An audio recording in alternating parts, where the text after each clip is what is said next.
जापानमा लिगली नै ट्याक्स घटाउने उपायहरू पनि हुन्छ।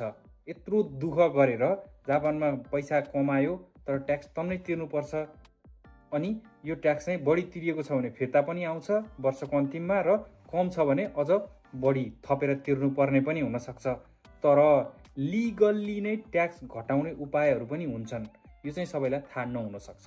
हामीहरूले त नेपालमा पैसा पठाउँछौँ आफ्नो परिवारलाई, आफ्नो परिवारलाई डिपेन्डेन्ट अथवा फुयो भन्छ जापानिजमा, डिपेन्डेन्टमा राखेर, नेपालमै भएको मान्छेलाई पनि डिपेन्डेन्टमा राखेर हामीले ट्याक्स घटाउन सक्छौँ। त्यसका लागि त्यस्तो गाह्रो प्रोसेस केही पनि छैन। जम्मा जम्मी चाहिने भनेको नेपाल पैसा पठाउनुहुन्छ नि त्यसको प्रमाणपत्र, यानि कि रेमिटेन्सको स्लिप, अनि जोलाई डिपेन्डेन्टमा राख्नुहुन्छ नि उहाँहरूसँगको सम्बन्ध खुल्ने एउटा नाता प्रमाणपत्र, रिलेसनसिप सर्टिफिकेट चाहिँ तपाईले नेनमाचु च्याउसे गर्ने बेलामा साथै कम्पनीलाई बुझाइदिनु भयो भने तपाईको ट्याक्स कम भएर आउँछ।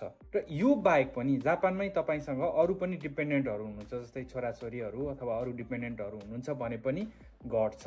र तपाईसँग life insurance, health insurance extra, यो कोकुमिनो होकेन अथवा साकाई होकेन तपाईँ छिरेको हुनुहुन्छ नि, त्योभन्दा बाहेकको इन्सुरेन्स छ अथवा अर्थक्वेक इन्सुरेन्स छ भने पनि त्यसले पनि तपाईँको ट्याक्स घटाउन मद्दत गर्छ।